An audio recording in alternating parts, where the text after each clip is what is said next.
سلام بچه‌ها، توی این ویدیو میخوام 4 تا از بهترین پمادایی که تا الان دکتر پوستم برام نوشته رو بهتون معرفی کنم.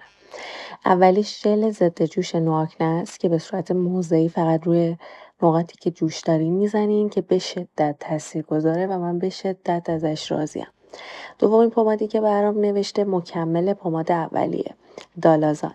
دالازان رو هم فقط به صورت موضعی با گوش پاک کن روی اون قسمت‌های از صورتتون که جوش داره میزنین. میتونین از ترکیب این دوتا با هم استفاده کنین که یک ژل ضد جوش خیلی قوی محسوب میشه. سومین پماد که عاشقشم و قشنگ معلومه که تمومش کردم سالیسیک اسید سبوماست که برای جای جوش استفاده میشه. اونقدر روی جای جوش های عمیق تاثیرگذار نیست ولی برای لایه برداری پوستتون عالیه. و در نهایت آداپالن. آداپالن از اون کرماییه که وقتی میزنین باید حتما بعدش از ضد آفتاب استفاده کنین و کلا یک سری قوانین خاص خودش رو داره برای استفاده که این هم برای جوش و جای جوش خیلی فوق العاده است.